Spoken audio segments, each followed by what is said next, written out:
6 of the ugliest cars in Kenya. While it's true that beauty lies in the eyes of the beholder, in the car business, sometimes car designers set out to achieve a particular design that they feel will appeal to a specific market, but along the way, they tend to lose their sanity and take things too far. As a result, what comes out is often a hideous looking car that nobody wants to associate themselves with. Here are some of the 6 ugliest cars in Kenya. At number 6, we have the Nissan Wingroad.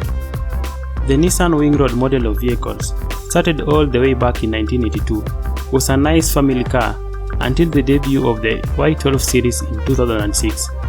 This 4th generation Wingroad completely lost its heritage and morphed into this weird looking commercial vehicle it's known for. While the rounded boot and rear is forgivable, the front is just incomprehensible. The headlights are quite ugly looking, and the only way to go around this is maybe by getting a Nismo body kit. At number 5, we have the Suzuki Alto 800. This may come as a surprise to many, as this is India's best-selling car over the years. This car is legendary when it comes to fuel economy, thanks to its 3-cylinder 800cc 50 horsepower engine mated to a 5-speed manual transmission. On the exterior though is where things start falling apart. The 12-inch tires have a striking semblance to those of a scooter bike, while the exterior design is quite unconventional. The front end with those headlights looks uncanny. In the hand, the whole contraption looks like a well-dressed up shopping trolley, and judging from its size, you may as well just drive it into the shopping mall or supermarket whenever you like. At number 4, we have the Toyota Prius. Did anyone actually think that a Prius was gonna miss on this list? I mean, this car was at one point the most hated on the planet, and for a good reason. The car looks so boring to begin with, especially the first generation Prius. The subsequent generations were redesigned with weird and sharp body lines, with the car's headlights and taillights being the most awkward. The Prius was the first ever hybrid vehicle ever made, and with this, the fuel economy in mind.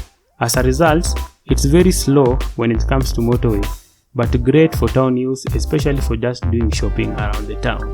Prius owners are mostly considered pretentious because they think they're saving the planet when it comes to emissions, ignoring the fact that producing a Prius makes more emissions than producing a normal vehicle. Fortunately for everyone, there's a Prius TRD which actually looks very sporty and appealing to the eyes.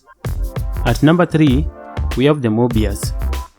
As a Kenyan, there's a list of so many beautiful things in this country that make me proud of it. The Mobius though doesn't make it to that list, and not by a long shot. The car looks like something from the World War I era, and you will only expect to see it in a museum of some sort.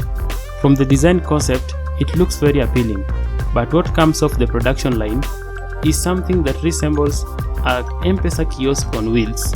It looks like something a high school dropout would build in their free time in the upcountry. The interior doesn't do us justice either. Take a look at the instrument cluster. It looks like an assortment of cheap parts and gauges off Amazon and eBay. Other African countries with economies similar to Kenya are actually making good-looking vehicles. Take for example the Nigerian cars. It's clear that Mobius Kenya actually owes it to us to make us good-looking vehicles that we can be proud of as a country.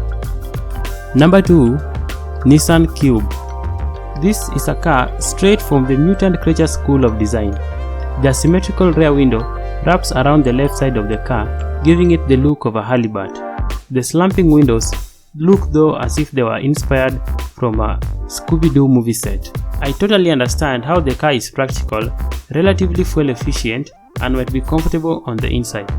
I also understand how different people have different needs for their cars and different aesthetic tastes, but I cannot get over how ugly the Cube actually is. It's just too weird and ugly, and I wouldn't want to drive one unless I won it in a lottery or lost a bet. Number 1, the Nissan Juke, officially known as the Nissan Juke. With this car, the designers probably had frog nightmares in their sleep, so they went ahead to make a car that resembled that same frog. The car features prominent wheel arches, and the body has a high waistline, which contrasts with the windows, which look like a crash helmet visor. The car has many curves, which suggest it was designed mainly to appeal to most women, but I'm not sure if they'll appreciate the frog looks. If you despise the regular Juke as I do, worry not, there is a Juke R that will certainly turn the heads of every petrol head around. This is a 600 horsepower weapon with Nissan GTR internals. Unfortunately, only a few models were made and they come with a very hefty price tag. I doubt if any of them will actually set foot in this continent. As always guys, thanks for watching. Leave a comment below, tell me which car do you think is the most ugly on the list. Subscribe if you haven't already, cause each subscriber helps. Bye.